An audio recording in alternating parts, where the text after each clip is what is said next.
आपके डिक्टेशन पे नहीं चलने को तैयार। किसके डिक्टेशन पे? उन वर्दी वालों पे जिनको हम तनख्वाह देते हैं, जो कॉन्स्टिट्यूशन की सुबह से शाम माँ बहन एक करते हैं, जिन्होंने किया इस कॉन्स्टिट्यूशन का, उनसे हम डिक्टेशन लें। जिस दिन इस पाकिस्तान में इंसानों की हुकूमत आ जाएगी, महज़िब हुकूमत आ जाएगी, ये बाजवे सारे वर्दी वालों को लटकाया जाएगा अदालतों के जरिए।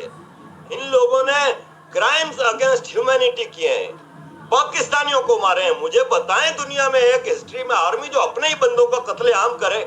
बलूचिस्तान में मिसिंग पर्सन इतने हैं, केपीके में मिसिंग पर्सन इतने हैं, क्वाटा में है, सिंध में है, अर्बन सिंध में है, कहाँ नहीं है? क्यों भाई? आपको हम तनख्वाह देते हैं, जाएं इंडिया से लड़ें और आजाद कराएं कश्मीर को।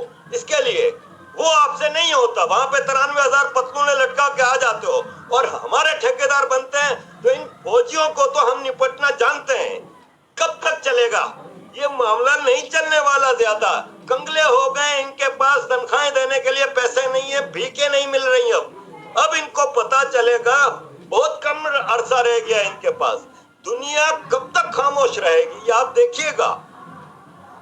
लेकिन सर सब लोग, जैसे अगर इवन हम भारत की भी बात करें तो वो तो अपनी फौज की अगर कोई कमजोरी हो भी तो उसको छुपाते हैं, बहुत सपोर्ट करते हैं कि जी अगर हम, वो कहते हैं अगर हमारी फौज ना होती तो हम इतने मजबूत ना होते।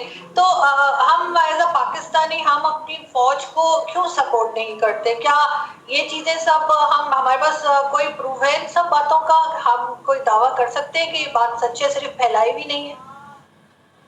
देखें, इंडिया की आर्मी कोई अस्करी सीमेंट नहीं चलाती, कोई शादी हॉल नहीं चलाती, कोई जमीनों पे कब्जे नहीं करती, कोई डीएचए नहीं बनाती, कोई बहरिया टाउन बना के एक दुनिया के करप्ट तरीन जाहिल तरीन इंसान को मलिक रियाज बना के पाकिस्तान का अमीर तरीन आदमी नहीं बनाती भारतीय फौज।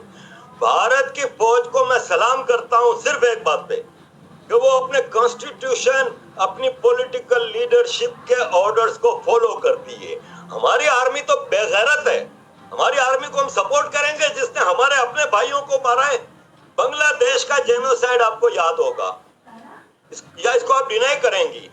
क्या वहां पे बंगाली औरतों का जो बलात्कार हुआ है, या जो पाकिस्तानी नहीं थी? किस बुनियाद को?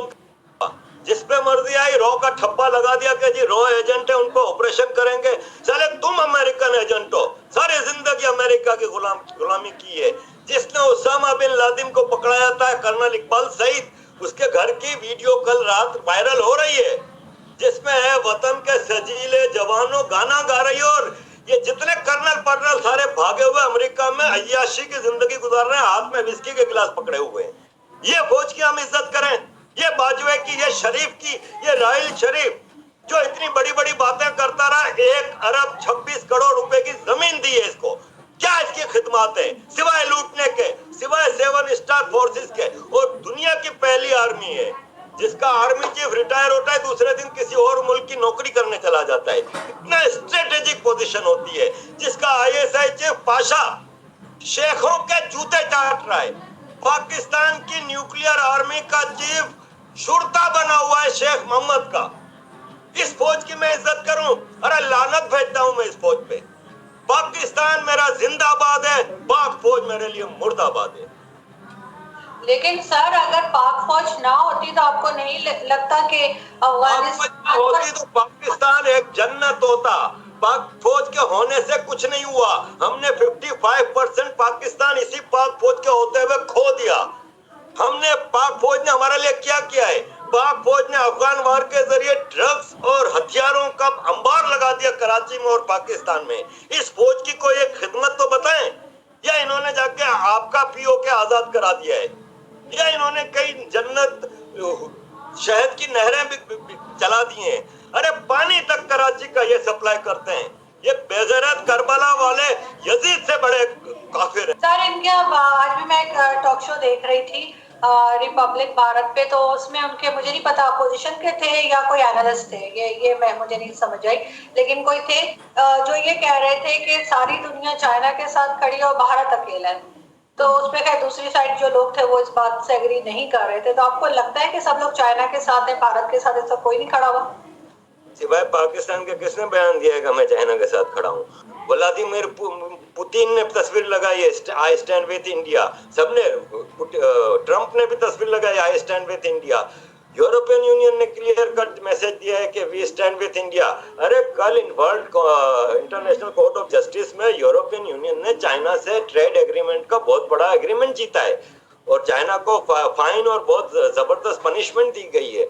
यूरोपियन यूनियन स्टैंड करती है इंडिया के साथ। अमेरिका, ऑस्ट्रेलिया, कनाडा, अरब कंट्रीज आप देखिएगा स्टैंड करेंगे चाइना के साथ, क्योंकि अरब इस वक्त चाइना को नाराज नहीं कर रहे, इसलिए क्लियर कट कोई बात नहीं कर रहे। लेकिन अगर ऐसी कोई सिचुएशन आई तो Arab is standing with USA and India.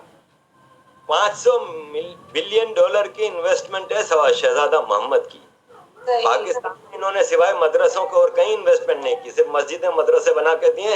एक प्रोजेक्ट नहीं है सऊदियों का यहाँ पे जो आवाम की बहबूद का हो। इंडिया में 500 बिलियन खाली शहजादा मोहम्मद की इन्वेस्टमेंट है। दुबई, अबू धाबी, इन सब की इन्वेस्टमेंट है। ये सब इंडिया के साथ खड़े हैं। हम तो पढ़ते हैं ना, अगर कोई एक आदमी उठ के कहता है कि नहीं जी इंडिया के साथ नहीं है, चाइना के साथ है, तो साबित भी तो करे ना कि किसने चाइना को सपोर्ट किया है। किसी ने नहीं किया सपोर्ट, सबने कंडेम किया है चाइना को। नेहरू साहब ने 2-3 बार, राहुल गांधी के परदादा ने, परनाना ने 2-3 बार कोशिश की, लेकिन चाइना ने पंगा लिया तो बुजदिली से वापस पीछे हट गए। वहां पे कुछ नहीं हो रहा था। ये नरेंद्र मोदी माजी के इसी कांग्रेस के ब्लंडर्स को करेक्ट कर रहे हैं डोमेस्टिकली।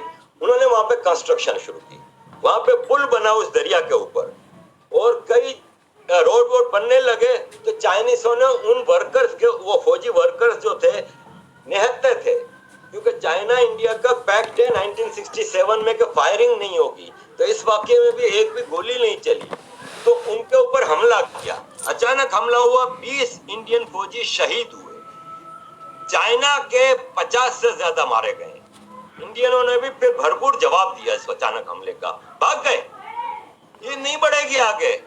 चाइना इस वक्त किसी से जंग अफोर्ड नहीं कर सकता।